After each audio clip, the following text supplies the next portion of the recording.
Alors, tu vois, pour bien sceller un appui de fenêtre monolithe, donc dans un premier temps, bien sûr, il faut faire la place pour le passer, c'est-à-dire casser de la brique s'il faut descendre. En général, ils font entre 9 et 12 cm. Là, c'est monolithe béton, il fait 9 cm, je crois, là où il y a le talon. Donc là, c'est une spécificité parce que la pose de la menuiserie se fait en tunnel, c'est-à-dire à l'intérieur des tableaux. Du coup, il ne faut pas que le Regengo aille à l'intérieur du mur, ressorte du mur vers l'intérieur, comme ce qui est habituellement lorsqu'on a un doublage ensuite.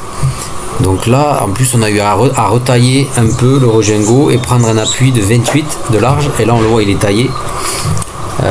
On l'a redisqué pour que justement, il dépasse pas trop, parce que sinon, ils en font pas des plus courts. Et sinon, forcément, il va ressortir la goutte d'eau là, il va ressortir trop et ça va pas faire joli. En plus, tu peux te le prendre. Voilà, même si l'enduit il prend 1,5 cm environ, il faut pas trop sortir non plus, c'est pas joli en plus. Donc on l'a retaillé un peu, on a enlevé quoi, 1,5 cm, voire 2 max. Et c'est déjà pas mal. Donc du coup, on pense bien à quand on casse la brique, faire les côtés, c'est-à-dire pour que l'appui en fait il rentre dans le mur. Les oreilles, je crois qu'on dit. Et du coup, voilà, là après c'est tout un réglage. Il faut qu'il soit axé. Quand je mets le niveau là, le gros niveau carré contre le tableau, c'est pour axer l'appui. Là, je mesure de chaque côté qui est la même chose. Ensuite, bien sûr, le niveau, au niveau du Regengo. Moi, j'appelle ça le Regengo, mais je crois qu'on dit le talon. La hauteur, très importante, hein, forcément. Voilà, et le niveau, voilà, on cale. Là, j'avais le mortier qui était un peu mou, il manquait on n'avait plus de sable, on pouvait pas le redurcir, donc c'était un peu mou, mais bon, on y arrive, donc voilà, on le cale. Et puis bien sûr, la pente, avec une petite cale de 2 cm, ça le fait. 2 cm, ça fait une bonne pente, il faut que ce soit joli, propre, que l'eau parte bien aussi, qu'il y ait une sensation aussi de pente, qu'on voit à l'œil qu'il y ait une pente. Parce que la pente est liée, même si on le met de niveau, la pente est liée, mais que quand même l'œil voie la pente, c'est quand même plus agréable. Voilà, donc je me reprends plusieurs fois parce que dès que je touche un peu l'appui, forcément ça le dérègle. Après, en faisant plusieurs, bien sûr, ça va plus vite aussi. On sait combien il faut mettre de mortier. Souvent les appuis sont au même niveau, la brique est au même niveau, donc après tu sais qu'il faut mettre moins de mortier ou plus de mortier, plus dur, plus mou, etc. Et après on règle, voilà. Je peux dire d'autres. Ensuite, dès qu'il est bien réglé, la hauteur, le niveau, l'axe, le débord, là on rebouche tout simplement. Hein. On rebouche dessous d'abord pour bien qu'il descende plus, parce que des fois on met des cales, on met des trucs, donc bien le positionner en fin de compte. Et ensuite on commence à boucher les côtés. Voilà, on n'y est pas encore parce que c'est encore un réglage, mais en gros voilà. Donc sur la vidéo c'est ce qu'il va y avoir. Après en gros c'est ça.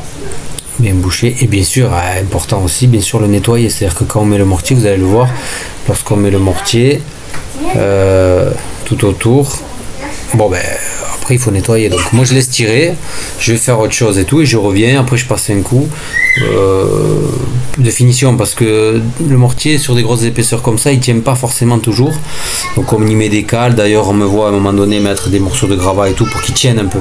On fait le mortier un peu gras, un peu souple aussi, pour qu'ils tiennent quoi. Voilà, c'est bien d'utiliser le chaud ciment comme le LM Battilian ou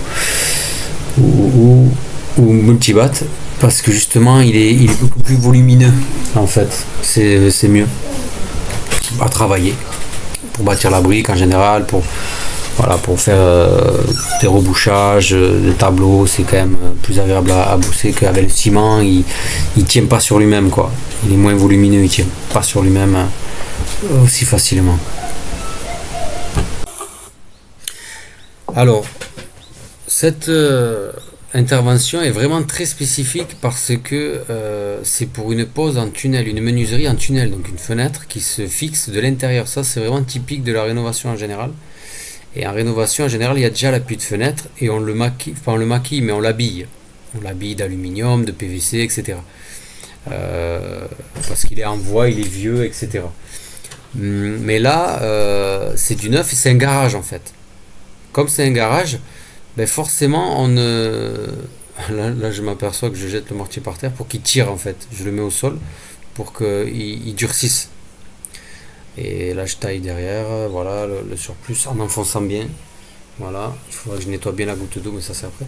Donc ouais, je revenais sur le fait que, en fait, c'est un appui comme ça, euh, c'est spécifique. D'habitude, vraiment, le Rogengo, il est à l'intérieur. Il dépasse de 10 quoi. Quand le doublage, il fait 12. Le Rogengo il va à 10, comme ça il y a juste le placo, la feuille de placo qui vient contre le Rogengo. Et là non, là vraiment il est à l'intérieur.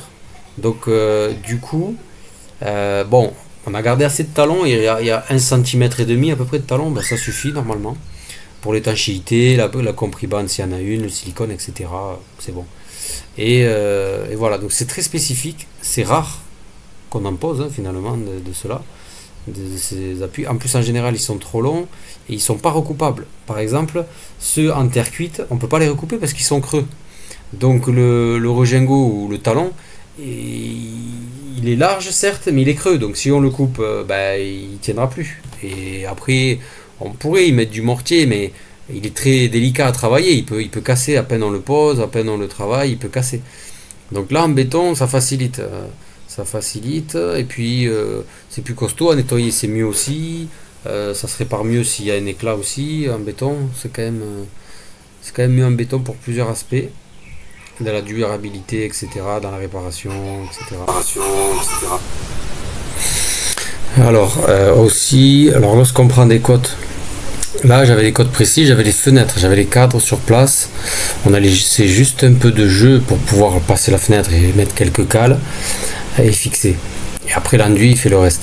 Mais en général quand c'est des poses en applique, c'est-à-dire ben, ça vient contre le mur, posé sur l'appui et contre le mur.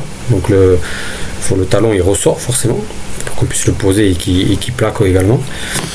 Donc là les cotes sont importantes, il faut laisser toujours 1 cm et demi de chaque côté pour l'enduit de finition extérieure et du linteau, donc le linteau c'est pareil. Là on a un linteau au dessus, donc il faut laisser 1 cm et demi. En général c'est des cotes qui finissent en 5, à 0 et à 5 en termes de hauteur. Donc par exemple si c'est une menuiserie de 120 de long sur 125 de haut, bon ben là on va faire du haut du talon jusqu'au du bas du linteau, on va être à 126 et demi, 126 même ça passe parce que souvent les menuiseries elles sont un peu plus petites que la cote donnée, donc 126, 126 et demi. Ensuite les côtés pareil, 120, donc on va mettre 123, on va mettre 1,5 de chaque côté, ça suffit, et là on est bon. Et après pour la pose de la menuiserie, ça c'est autre chose. Bon ben voilà, là on voit bien que je nettoie bien comme il faut, avec de l'eau propre, il faut repasser. Bon là ce qui est bien quand même avec les appuis béton aussi, c'est que vu que on bouche à base de ciment, forcément quand on nettoie, il y a moins de traces quoi. Au pire il reste un peu de laitance, mais ça reste pas, ça fait pas des traces comme si on faisait sur l'appui, que ce soit l'appui en terre cuite, rouge ou anthracite, où là il faut vraiment après nettoyer avec l'eau claire. C'est-à-dire on nettoie, ok. À un moment donné, l'eau claire, éponge bien rincée, et on passe un dernier coup nickel pour qu'il n'y ait plus de traces de laitance, vraiment même légère, voilà.